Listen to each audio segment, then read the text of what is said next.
All right. Hello, class. My name's Elijah Wood, and I'm going to be going over Chapter 5 on motivation and effect. Let's get started. So we have before we start, um, I basically took my notes and I moved them over to a PowerPoint kind of style. If you don't like that, I'm sorry. If you do, and you want to go through the book with me, Chapter 5 starts on page. We have the case study on page 153, but we're going to start essentially on 154. So if you want to follow along with me, that's where we're going. So 5.1, we have the nature of motivation. So we're basically breaking down what is motivation and how does it work in academia. So we have motivation, which feeds into academic engagement, which feeds into our academic outcomes, and that feeds into our internal and external factors. And it goes in a big old circle. And motivation essentially is the inner state that energizes and directs, sustains our behavior. This feeds into our academic engagement, which is basically how we as teachers observe the engagement and motivation from a behavioral, cognitive, or an emotional involvement standpoint. Those get touched on pages 154, 155. If you want to go through that more in depth, please do. But they're pretty self-explanatory, just based on their names. And then if you want to continue moving into academic outcomes, so how we're behaving affecting what we're actually getting out of it. So that's like our grades. Did we accomplish the activity? Things like that, things that are real that we can understand, are part of the internal and external factors. So we're pushing up into internal and external factors. So how did we do on that test or quiz? How did we do with achieving those learning goals? Did we achieve them? Did we not? That's going to feed straight into our motivation for the next time. So that is the cyclical nature of academic motivation. And then on the next page, 156 to 157, we've got this lovely jubbly chart. It has a lot of words to read, and I chose to shorten them down for you guys into not even full sentences. So first two, behaviorism, humanism, those are going to be your early perspectives. Behaviorism is a extrinsic motivation. Humanism is intrinsic motivation. So behaviorism, we've got motivation is born through external drive caused by depravity. And then we have humanism, which is humans engaging in productive activity because they're human. So humans just out of our own will, we're going to be being better, being motivated. And then behaviorism, because of some depravity, we're going to be working towards something. Humanism is connected to positive psychology. It's just humanism, but founded in research. So next we've got self-determination theory, which means if you can achieve competence, autonomy, and relationships, you're going to be motivated to do so. Self-worth theory is that you will help or hurt yourself based on how you view your outcome. We'll touch on that later as well. Expectancy value, step 1, believe you can. Step 2, visualize the reward. Social cognitive theory, the more you believe you can complete a task, the more motivated you will be.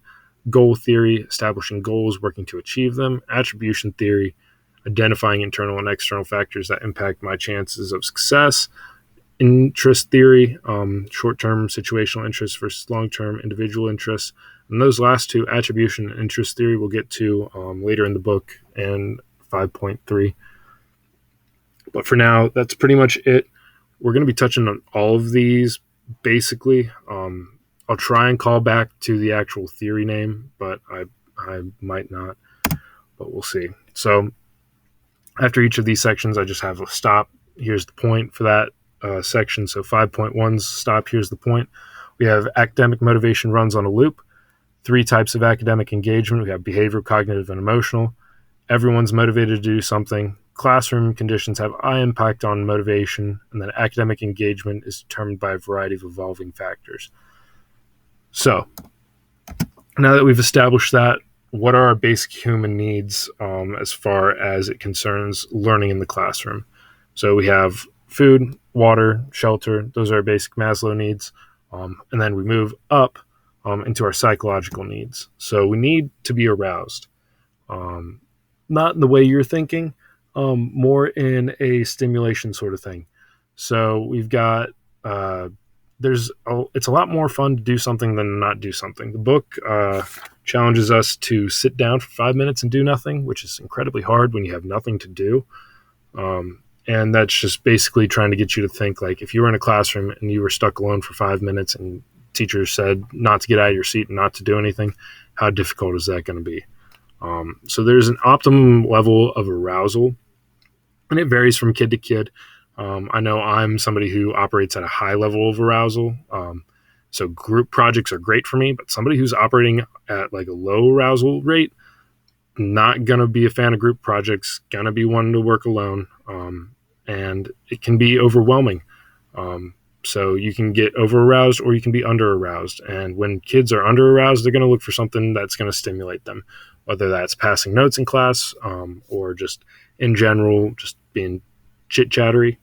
So we want to keep kids around. We want to keep kids as engaged as possible. So next we have competency and self-worth. This is kind of how we're viewing ourselves, and we want to be able to know that we can perform tasks well. We don't want to think we're bad at things. I think I'm pretty good at public speaking. And if I think that it's going to increase my self-worth. So how I view myself, it's going to add to one of the factors that makes me me, right? Kids are the same way, and they don't want to do things that are outside their comfort zone. That's how kids are.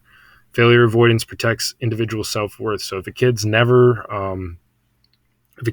gone into a reading workshop and sat down with somebody and like gone through a book, they're going to be hesitant to it first. It's not something that they're used to. And maybe if they're like a poor reader already, it's going to be something that they're just going to kind of avoid. So we have that. And then we have autonomy. So your level of autonomy, we've all experienced this. We have a teacher who talks to us about, you get to choose like 3 different things. And you're like, oh, finally I have a choice. And there's parameters and there's rules and there's things that you're allowed to do, some things that you're not allowed to do. And it crushes us, right? So we need that aspect of autonomy, especially in a learning environment, because we need to make sure that our kids are essentially feeling like they're a part of their education. And it increases that desire to perform a task instead of just doing it because it's work. I did the mom cleaning your room example. We all know that example. Doing the dishes, it's the same thing. You don't want to do it now because mom said so. And then we're also looking for relationships. We're all social creatures. We're all built for a social life, even if you don't think so. A feeling of belongingness is strongly associated to classroom participation. If you don't think you're belonging or you think you're different, you're not going to want to participate, and it's going to be correlated with your self-worth. If you don't have friends in class, it's hard to want to be in class, and it's hard to want to participate, especially in group activities. And when we have friends, it makes us feel good to help each other. I did a tutoring thing when I was in high school. It made me feel great. Plus, it helped me sharpen my own skills. So, tagged on to this section, tagged on to 5.2, at the very end, it talks about intrinsic versus extrinsic motivation. If you've read the chapter, you know. If you've done any sort of psychological study, you understand what intrinsic versus extrinsic is. But just to recap, intrinsic tasks give you internal rewards, helps you get into sort of a flow state when you've been reading for a long time and you don't realize how long it's been since you started reading that book. It's kind of what you're getting into in a flow state. A lot of people who are in sports have experienced this as well.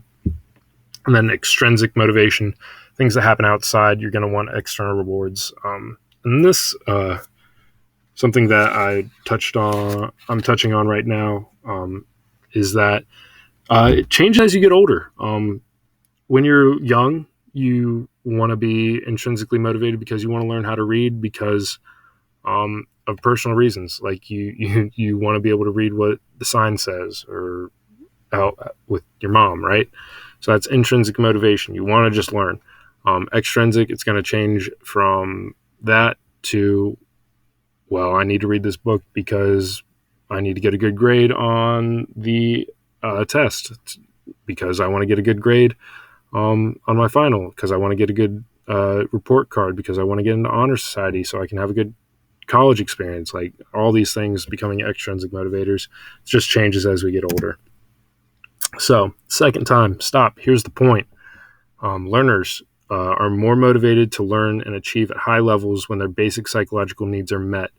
We need to meet our arousal/stimulation. We need to meet the competency, self-worth, autonomy, and relationship side of our psychological needs in the classroom. And then we have extrinsic and intrinsic motivation. So what we were just talking about is kind of the psychological prerequisites. And now we're going to be talking about our cognitive factors in motivation. So how we also as students are thinking through different tasks and how that's going to be motivating us. So we'll start with interest. How interested are you in this topic? We have situational versus individual interests. Situational interests, that's going to be stuff that's kind of dictated by our current environment. Very highly linked to emotion and personal connection. Kids are going to be excited to do something because, let's say they're allowed to go outside and they get to pick up like flowers or whatever, and that's like their situational interest for today. Like, they get to be outside. Versus individual interests, these are going to be long periods of time. Like, if you're really into space, then you're going to be looking for stuff about space when you're reading in class, or you're going to be looking at stuff on YouTube. It's going to be based on choices made in the past, looking towards a future goal. And then these are ultimately more valuable just because they're sustained engagement and improved long-term results for actually achieving that kind of goals. Next, we have self-efficacy, similar to self-worth, but a little bit different. Self-efficacy is how a learner's self-identified ability to execute a behavior to attain a goal.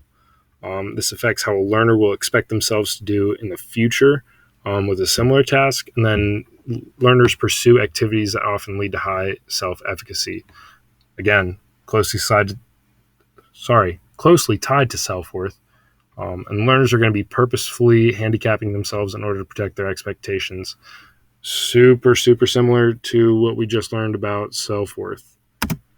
And then we've got value. I know I am somebody who struggles to find value in what they've learned, especially for somebody who's doing an education major with nothing to do with math.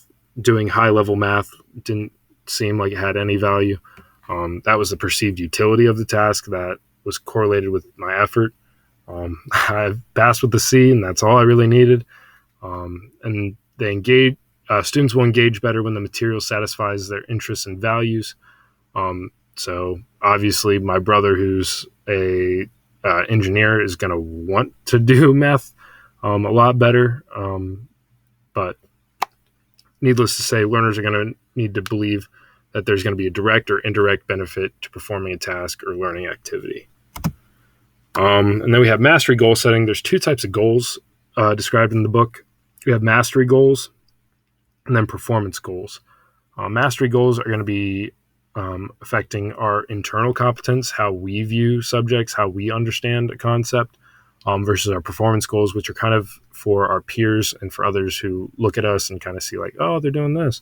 And like, your performance approach like makes you look good. Your performance avoidance allows others not to see you fail. It's kind of just about your perception, again, tied to self-worth.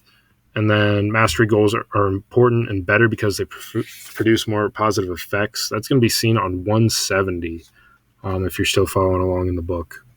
I'm not going to go through all those. So we've got goal judging. We all have lots of goals, wide variety. They're all vying for supremacy. One day my goal might be to start taking a cold shower every morning. The other day, it's going to be something different. So we have social and core goals that are described in the book. Social goals are needed to receive relatedness to peers, and core goals are personal or long-term goals. So like core goals are going to be your more abstract goals, like I want to be healthy, or I want to understand what Homer meant in the Odyssey or whatever. Like these are going to be long-term, more abstract goals, not as clearly defined as what I just made up in my head. And then we've got these goals change all the time. And learners' goals are going to change too. So not only are your goals personally changing, either as a teacher or as a student, but your kids' goals are going to change all the time as well, especially as they transfer from schools, grades, different subjects, yada, yada, yada. Again, attribution theory. A lot of this is covered in like 3 or 4 pages in the book. So definitely take some time to review on your own time, but I'm just going to give you a brief synopsis. So we've got 3 different ways to define, so that should be an attribution. So we have internal versus external. So is this something that's happening in the environment, or is it something that I'm doing? We have stable or unstable. Was this a one-time thing, or is this a normal occurrence? And controllable versus uncontrollable. Is this something that, like, again, internal, this is something I'm doing? Or is this uncontrollable, like the test got moved to like next week, like something that's not going to be under your control? The book has better examples. This affects learners' understanding of the real reasons for an outcome. So as kids develop, they're going to be looking for reasons why they didn't do well on a test, why they didn't do well on this assignment. Our goal as educators is going to be push them in the right direction. Like, this is the real reason why you didn't get to this outcome. We'll touch on that a little bit during our summaries. Attribution is going to influence our emotional response to success and failure, because this is kind of how we view the reason why we've succeeded or failed. For expectations, our effort and persistence. So if we don't think we're going to be doing good because of, like, let's say you have like a really crappy coach, and your coach just makes you do sprints the whole practice and it sucks. You're going to be attributing either success or failure to that guy or girl. And whether you're failing or you're succeeding, if you're failing, you're not going to want to pursue or put in much effort. If you're winning, it's going to make you want to do better. And then learning strategies going forward. Again, educators is something that we're going to be doing, changing students' learning strategies, helping them understand, like, hey, this is a better way to motivate yourself, better way to learn. Again, I could go on, but we're running out of time. And then obviously culture is going to be a huge part of a individual's student's just interpretation of what's most valuable. You could encounter a student that doesn't think any of this is going to be valuable. They don't see any reason to work hard, to motivate themselves, or find motivation external things. So it just kind of goes as it goes. Luckily, most of us grew up in a culture where going to college was normal. So that's why we're here. That's what we're doing. And glad for it. So here's the point of that last section. Learners need to be interested. Self-efficacy impacts a learner's motivation, and then learners should establish goals for their education. And then learners will develop attribution skills as they grow older, which we are supposed to help with as educators. Just really quick, I want to touch on affect really quick before we hit our summary. Affect is essentially the mood of students, their feelings, emotions. I didn't really want to get to it because it's pretty self-explanatory. If you want to go through the book just a little bit extra, it's only like 3 pages from 181 to 184. So if you want to go through that on your own, go for it. But affect just means mood. That's going to be something that probably be on the exam. So finally, nature of motivation. Motivation feeds and directs and sustains a behavior, motivation is affected by internal and external factors, and then teachers play a major role in motivating students by helping them understand new learning strategies or by altering attribution factors. Basic human needs. We've got Maslow's hierarchy. It needs to be fulfilled even in the classroom. Students are more likely to enjoy school if they can be intrinsically motivated, but if that fails, extrinsic motivation will help them stay on the path to success. And then cognitive factors and motivation. So how learners view themselves and the classroom will influence the motivation to learn. Learners will be more motivated to learn if they believe they will be successful, and then assignments should match interest, value, and the goals for the learner for peak engagement. I hope that was clear. I hope I was helpful. If there's anything else I'd like to leave you with is just that first part, this last part on nature of motivation. Teachers play a major role in motivating students by helping them understand new learning strategies or by altering attribution factors. It is our job as educators to help motivate our students. We play a huge role in the motivation. Please do not fail in this aspect. And again, definitely study your attribution factors. It was like 3 or 4 pages of this chapter. Definitely go back over it if you haven't yet. All right. And the end. You guys have a good one.